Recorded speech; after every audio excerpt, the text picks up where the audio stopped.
Good evening, I'm Mackenzie Patterson. And I'm Corey McGinnis. Severe weather caused extreme damage all across the metro area. News Chopper 2 got this footage of a tree that fell on top of a house during the storm. Amazingly, no one was harmed. We received several videos and pictures of this afternoon's storms. Oh, God.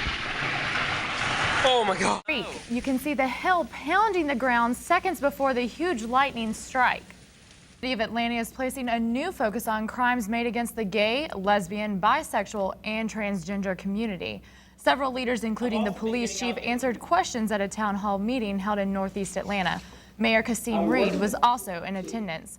Atlanta police say they are committed to tracking crimes made against individuals because of their sexual orientation. And I don't want us to end in this situation as just having dialogue. I want us to. The department recently re-emphasized their policy to notify the GLBT liaison whenever they investigate a biased crime. The Democratic candidate for the November gubernatorial election is set. Former Governor Roy Barnes swept the competition. Republican candidates Karen Handel and Nathan Deal are set to face each other in a runoff. More details on the election. There will also be a runoff election for the positions of Republican Attorney General, Republican Insurance Commissioner, and Democratic Secretary of State. You can count on Channel 2 Action News to provide you with complete coverage of the runoff elections when they take place on August 10th. We had the latest in a story we covered earlier this week. Police say an assault that left a Georgia State parole officer in the hospital was not a stranger-to-stranger attack. We were able to talk to some of his neighbors today. They say he is a great man. It hurts me a great deal. Dot and Dick Houston say their prayers are with their neighbor.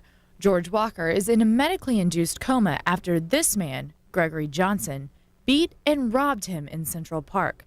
Walker was hurt so badly he couldn't even talk, and he didn't have an ID on him.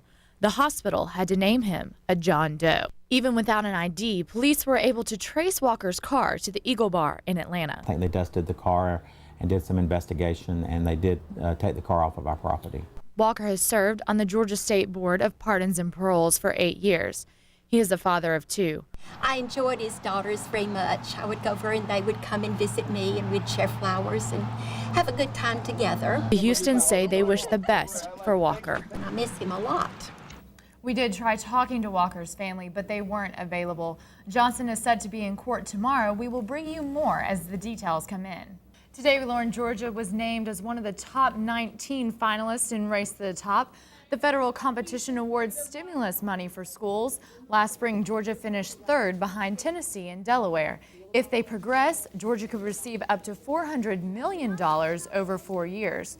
31 school districts would share the money to reform public school systems. A local mother is now talking about the carjacking and kidnapping of her newborn son. Laura Ringer says she had a teacher watch her van as she dropped off another child at the daycare. But while she was gone, a man stole her minivan with her baby in the back seat. I came out in a shock, like, okay, I wasn't worried about the van. I wasn't worried about anything else. Where's my son? The thief dropped off the baby at a nearby restaurant. Officers recovered the van, but they're still looking for the man. Gwinnett police have decided not to charge the mother of the twins found wandering alone. A driver spotted the 3-year-olds near Lawrenceville Highway earlier this month. Their mother claims they got out from their home 3/4 of a mile away while she was asleep.